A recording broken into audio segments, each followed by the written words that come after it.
guys, welcome back to Shine Like a Diamond. I am Shine, and today is Tuesday tip, which is a time where I give you a little tip for diamond painting and a little tip for you and your dog.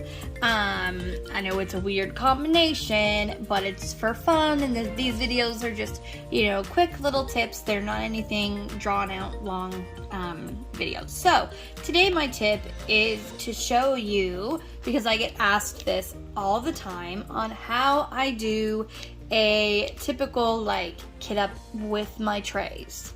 Now I have 44 tray options, so anything 44 and under, I don't have to use any other kind of storage at all, which is really nice. This one, this particular diamond painting that I'm working on right now only has 36 colors. So I actually have, as you can see down here, I have ones that don't have anything in them. And I've been asked, how do you know what's what? So I basically kitted it the same way I would with like a storage bin, like from, or like the storage containers from like Harbor Freight. It's very similar. So I cut off the label, cut out the label or pull it off if it's a newer kit. And you just put it right there on your tray. So this way you know what every tray is. Now, this particular one, somehow, like, this was attached, the labels were attached to this on this side, and somehow it got, like, wet up here or something, so these labels were not workable. I couldn't even tell what they were. So, therefore, I just cut out the little number that's on the bag of diamonds, which I'm not sure if I have one. I do. Okay. So, see how it says 603? I just cut that out and then taped it right to the tray. So that way, I know what color it is, and then I can, and because there's only a few of them, I just go and I look in my, you know, over here, you know, this thing. I can't think right now. And then it's pretty easy to figure it out. So, if I have any that have like this one, 603, had two of these. So I just took the extra bag and I just placed it, as you see, like right in there. So that way, if I run out of that color, then I can just pull it out, because these trays down here don't have anything in them. This one I think actually might. No, I thought there was one down here that had something I had put in it, but anyways. Sometimes I do add things, different, like ABs or jellies or something like that. And I did do that this time. I added this one, which is 603. So I added these jellies to her hair, and only to her hair. So the regular 603 is still down here, because these are going everywhere else, anywhere that, you know, her hair is not. This one does not have a label, because it is also a jelly. This one didn't match any of the ones that I had, but I just kind of chose one and then kind of went from there, so I know which one it goes to. But the other thing that I like to do with these trays is you can buy all of these little tabs. You can buy a ton of them in different colors. So what I do is I color coordinate with whatever's in the tray. So all of the green over here, these are all green colors, teal, white, black I do with like browns and blacks. And then you got, you know, lighter blues and reds, and then pink, and one yellow, some purple. So as you can see, I have them color-coded. That way, if I'm looking for a pink one, I know it's going to be in over here. So it's really quick to find them, which I think it makes a huge difference, in my opinion. And it's just fun, right? So I literally, like, you guys, seriously, look at this. Look at this. Yeah, I have a whole little thing full of them. I love them. So I have lots of options depending on which painting I'm doing, because obviously every painting has, you know, different color themes or whatever. So this one happens to be pink. So that is how I kit it up. I literally just open up the bag, pour it right into the tray. I have them shaken out, so most of the times, like, I don't even have to do anything. I just can kind of go like that, and they're ready to go. So it makes it so much nicer, so much smoother, especially if you're working on something that has a lot of confetti in. I will link in the description below where I got these. It's from Tori's Diamond Painting Tools. She is amazing and awesome, and I absolutely love her. Her customer service is good. She ships out really quickly. She packages everything really, really nicely. Everything about my experience with buying all of these different trays and tabs from her have been really good. So if you want to see the video of me opening any of these, I do have the unboxing. I will try to get at least one of them in the description for you to see and get kind of an idea of how amazing Tori is and how she does all of her packaging and everything like that. So now that I have given you this little tip, we're gonna go to the dog. Let's go. As you can see, we are by the door. Now, of course, right when I started filming this, the lawnmowers decided to come and cut the grass. But if I don't film it now, you guys won't get it today. So I apologize if there is a little bit of noise in the background. Also, the air conditioners are going because it's like almost 100 degrees. So with that being said, what we are doing today is door training. So I really do believe that everybody with a dog should have some sort of door training with your dog, because it is never fun to have to leash your dog up or, you know, stand there and guard it while you just want to open the door and either go out, let somebody in. For whatever reason that you're opening your door, you don't want to have to worry about your dog darting out. So with that being said, I'm going to just kind of teach you a little bit of how to start the process of your dog not wanting to just dart out. Lincoln knows this because we have trained before, but I have been having a lot of health issues. So for 7 months, he has had absolutely no door training. I have not done it with him for a long time. So you will get to see a little bit of the confusion, because he's gonna think a lot about, like, okay, I know this, but do I want to follow suit? Okay, so we're just gonna start by basically seeing how he reacts when I open the door and then walk out the door without saying anything to him.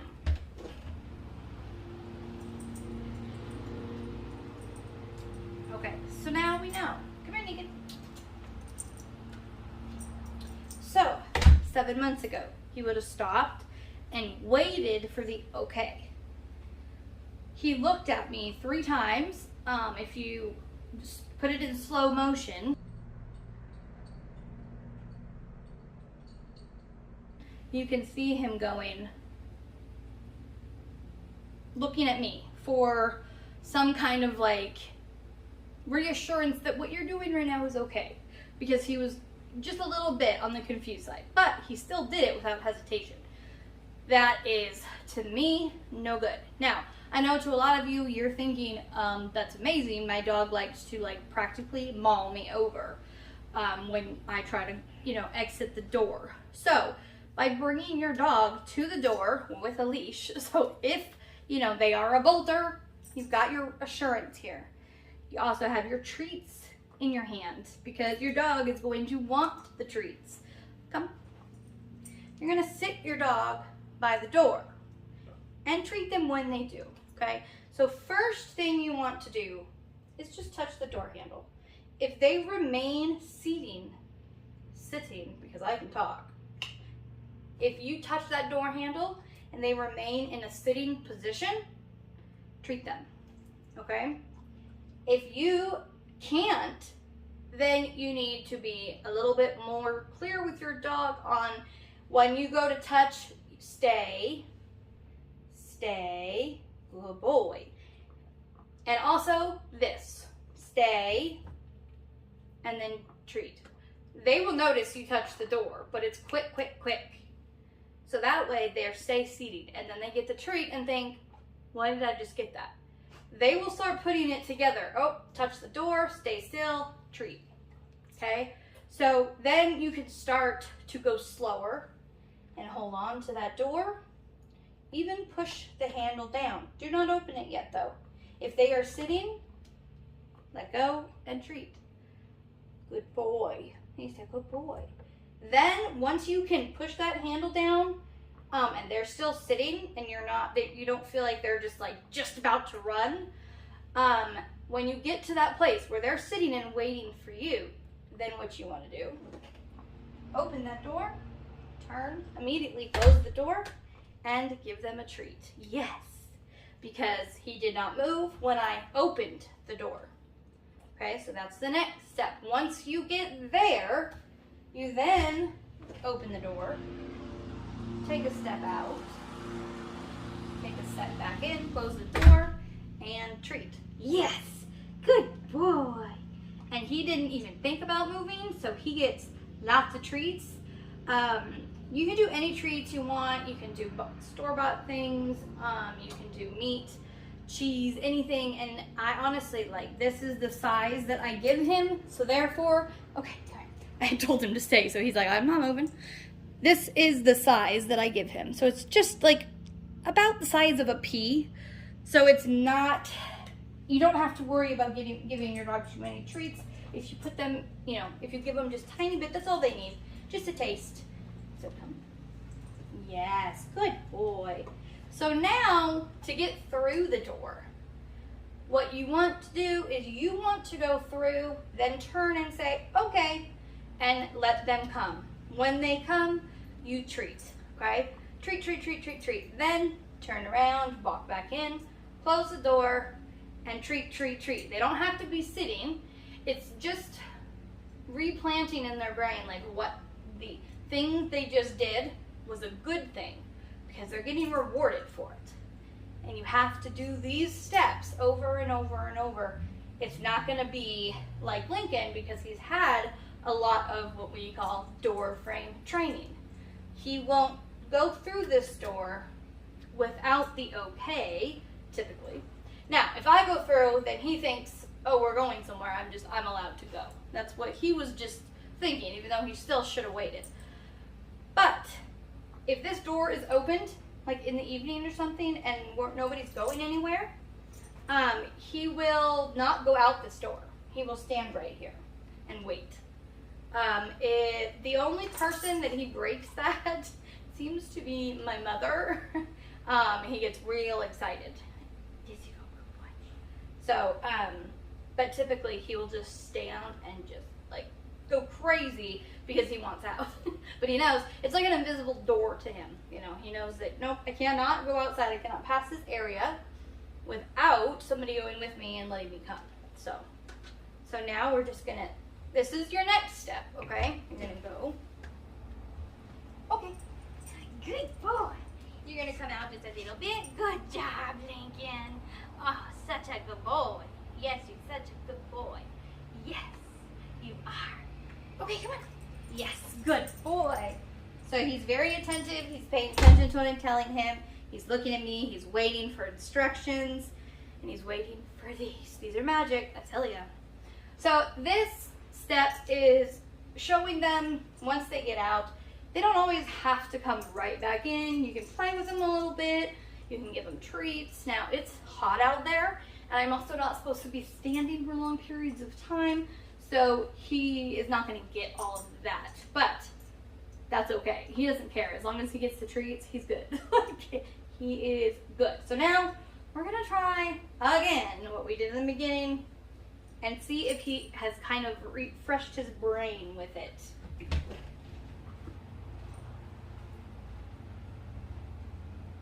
Okay. Yes! That's a good job, Lincoln. Oh, such a good job. Yes, you stinker, trying to take the bigger treat. I don't think so. Here. Okay, let's go next. So there, he wouldn't even go forward to the door because he remembered, oh yeah, I'm not supposed to do that. So this does take time, but I promise you, it's worth it. And if you just do it if you did this for just 3 minutes, 2 times a day, you're gonna have a dog that knows not to go out this door fairly quickly. So that is my tip for you today, because the last thing you want is to have a dog. Come here, Lincoln. I don't know if I can even get him to do it, but come here. To be up, come here, like this, right up at the door, where you're having to then block them and push them back. You don't want that.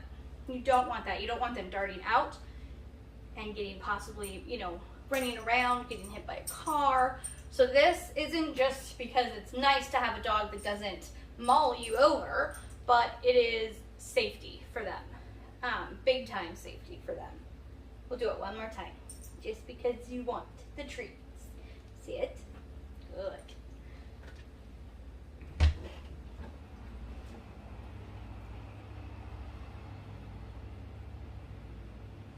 And I'm going one step further. See how tight I'm actually pulling him? He won't budge. Okay, yes, good boy. So when he has remembered now, okay, let's go and say, it's too hot out here.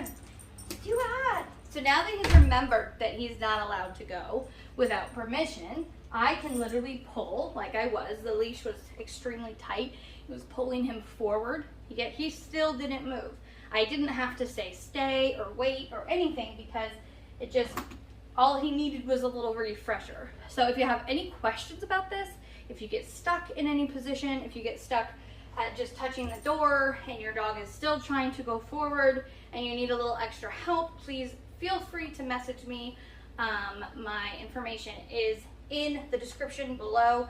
The best place to message me is either my email, or you can Facebook message me, which I have a Facebook group and I'm the admin of that Facebook group, so you can find me in there and message me there.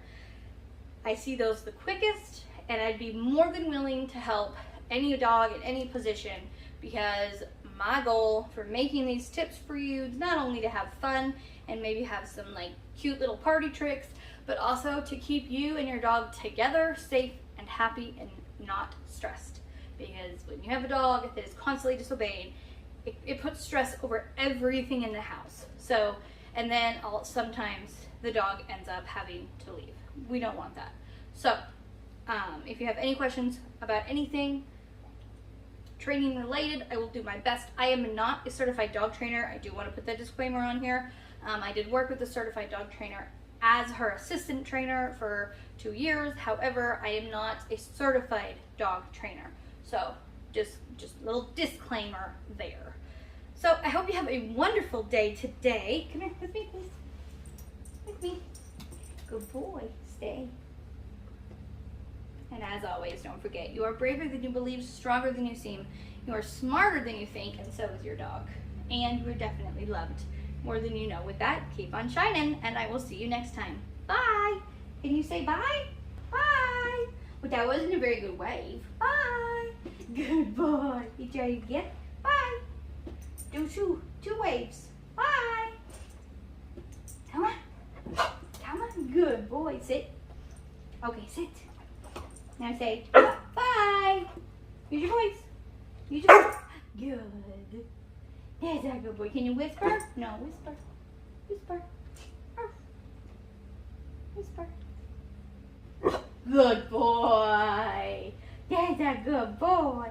And now the next little thing, because I have one more piece, and I always say dogs need to earn their treats. Quit licking yourself. Sit up. I'm going to tell him to say P-L-E-A-S-E. He's going to lick his lips, and that is his sign for that word. Please? Yes, good boy. Oh, there's a good boy. Okay. Here you go. Go get it. Come on, let's go. All done. Thanks, guys.